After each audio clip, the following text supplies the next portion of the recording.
Have you ever heard about Kermit Washington? His story is wild, like one of those how did it even get to this point kind of things. He had everything going for him, a promising career, incredible talent, and a shot at greatness. But one split-second decision, a single punch, messed it all up. It's difficult to look back at Kermit Washington's career and not think about the moment that overshadowed everything else. His story is a tragic yet fascinating reminder of how one decision can change a life forever. Kermit was once on track to be one of the biggest stars in the NBA, but instead he became infamous for a single act of violence that altered the course of his career. Let's rewind for a second. Kermit Washington was born on November 17, 1951, in Los Angeles, California. Now, growing up in LA, he wasn't handed much. His family didn't have a lot, and life was tough. But Kermit, he had this relentless drive. The dude was a beast on the court, standing at 6 feet 8 inches and loaded with athletic talent. He was a natural on the basketball court, and it didn't take long for scouts to take notice of his potential. By the time he reached American University, he was already starting to turn heads, and his name was buzzing in college basketball circles. He wasn't just another guy on the court. He was the guy. This guy played with grit. He wasn't flashy, but he had this hustler vibes,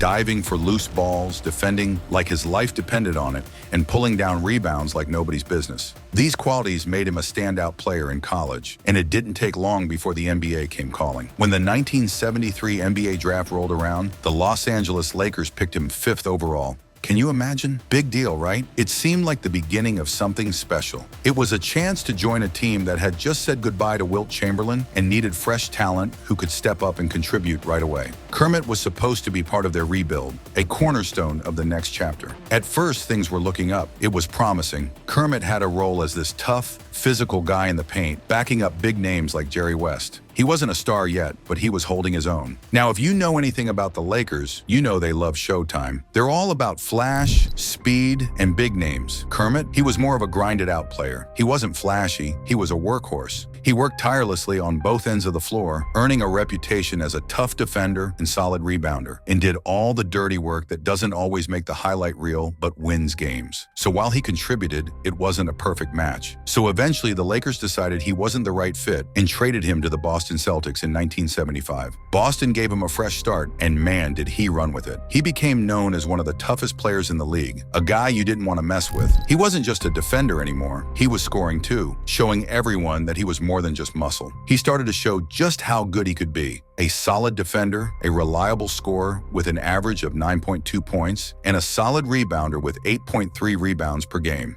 He became one of those players every coach loves to have. His defensive skills made him an NBA All-Defensive Team selection. It seemed like his career was really about to take off. For a while, it looked like he was on his way to becoming a legitimate NBA star. But then came that moment in December 1977. Kermit was now with the Lakers again, and this was supposed to be just another game between the Los Angeles Lakers and the Houston Rockets. The game was intense, lots of physicality, a little trash talking, the usual stuff. But then things spiraled. NBA games were a lot scrappier back then, but no one expected what happened next. A fight broke out on the court, and in the middle of the chaos, Kermit threw the punch. The target, Houston's Rudy Tomjanovich. When I tell you this wasn't your average punch, I'm not exaggerating. And when I say punched, I mean it was devastating. Kermit hit Rudy so hard he went down like a ton of bricks. It was like watching a guy get blindsided by a linebacker. He wasn't just hurt, he was in serious trouble. Doctors later said that the impact was like getting hit by a car going 30 miles an hour. Can you even imagine that? Rudy's injuries were insane. A broken jaw, facial fractures, and a concussion so bad it could have killed him. He needed surgery to repair the damage. The whole league was in shock. Fights happen in sports, right? Sure, but this was something else. This wasn't just another scuffle, it was brutal. Kermit, who'd always been known as a tough player, but not a dirty one, became the league's villain overnight, and the league didn't hold back with its punishment either.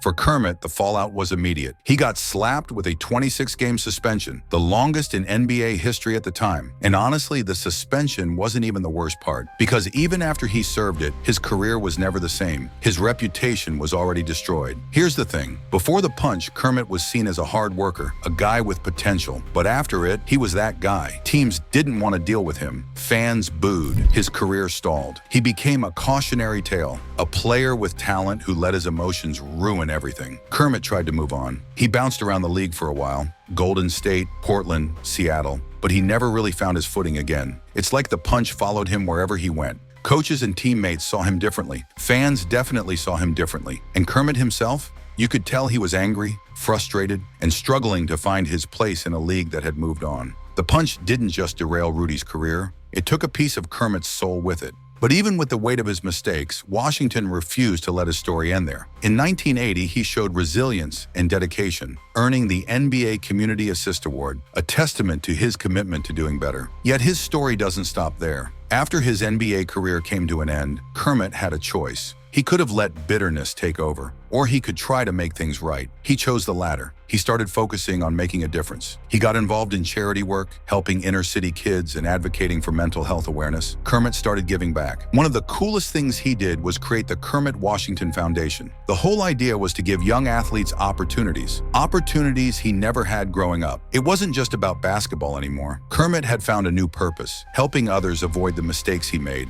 He used his story, the highs, the lows, and the lessons, to try and inspire others to make better choices. But still, the shadow of that infamous punch hung over him. No matter how much good he did, it seemed like people couldn't or wouldn't forget. It followed him in interviews and conversations with fans, and even in his personal life. Kermit Washington's story is tough to sum up. On one hand, he was this guy who had everything going for him: talent, work ethic, a future in the NBA. On the other hand, he was the guy who made a mistake, a huge one, that defined his career and to some extent his life. A guy who let anger take over in a moment he couldn't take back. The punch defined his career, yes, sure, but it doesn't have to define his entire life. What's interesting is how he tried to move forward. He found a way to rebuild, to contribute, and to make a positive impact. That's not easy, especially when the world keeps reminding you of your worst mistake. Looking back, it's hard not to wonder, what if that punch never happened? Could Kermit have been an all-star, a Hall of Famer, or was this always part of his story, waiting to unfold? Whatever the case, Kermit's life is a reminder of how fragile everything can be. One decision, one moment of anger, can change everything. But it's also a lesson in resilience and redemption. It's amazing how Kermit faced his mistakes head-on. He didn't try to escape or deny them. Instead, he used them to learn and grow. So what's the takeaway here? Kermit's comeback serves as a beacon of hope for others struggling with past mistakes. His journey reminds us that true strength lies not in perfection, but in acknowledging flaws, learning from them, and using those lessons to uplift others. And perhaps at the heart of it all lies an important truth. Maybe it's that talent isn't enough. Maybe it's that one bad decision can overshadow a lifetime of good ones. Or maybe it's that no matter how far you fall, you can always find a way to climb back up. Kermit Washington's story isn't just about basketball. It's about choices, consequences, second chances, and becoming better versions of ourselves. His story leaves us with a question.